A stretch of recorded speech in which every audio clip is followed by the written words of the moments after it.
Notice what it says. Above all these things, have, and I love this next word, fervent charity among yourselves.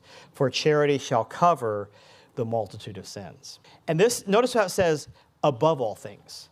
So we're talking about living separate, being right on our doctrine, being in submission, husbands being the husband, wives being the wives, servants being the servants, church being the church, everybody in their right spot, serving God, taking the wrong in this world. But more important, above all of that, charity.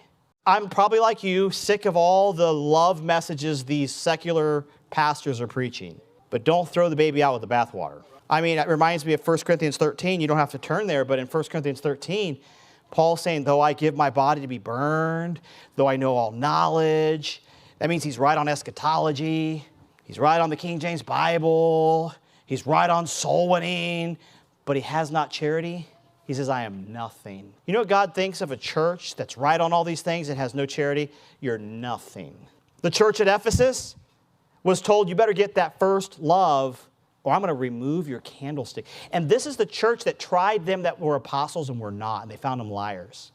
This is the church that's exposing all the false prophets of the day.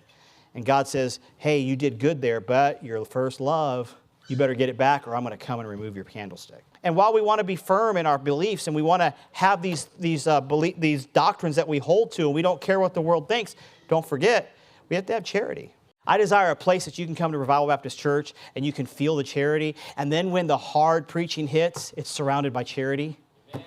And you're actually helping people, not pushing people. The hard preaching churches without charity is a repelling church. You ever go, I've got testimonies of people in the room. They've been to churches that are hard on preaching with zero charity, and they're in the crosshairs, and they have to prove 10 ways that they're not in the wrong circle. No, I am one of you. And then finally when they are, then the warm embrace of charity. Oh, okay, well, come on. And they're still recording every conversation they have with you, screenshotting your text messages and saving them in a file in case you ever do become reprobate. That's not charity. Charity believeth all things, beareth all things. That means you're my friend and I hear something bad about you. That doesn't mean, yep, I don't believe it. It means, you know what? I don't believe that's true. Let me go check with them first.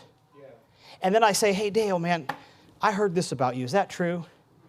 And then it says, rejoiceth not in iniquity.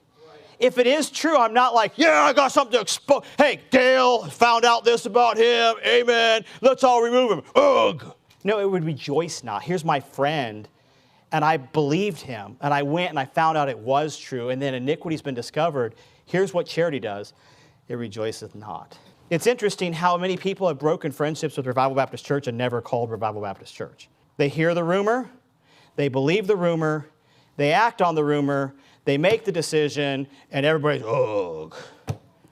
Well, you know what that just tells me? You never were a friend of Revival.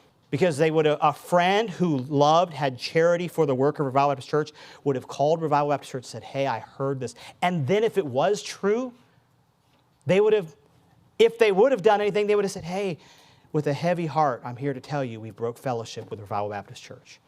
And here's why. I spoke to Pastor Boyle. He's confirmed that he believes this or doesn't believe this or whatever the issue is. And with heavy heart today, we're breaking a friendship.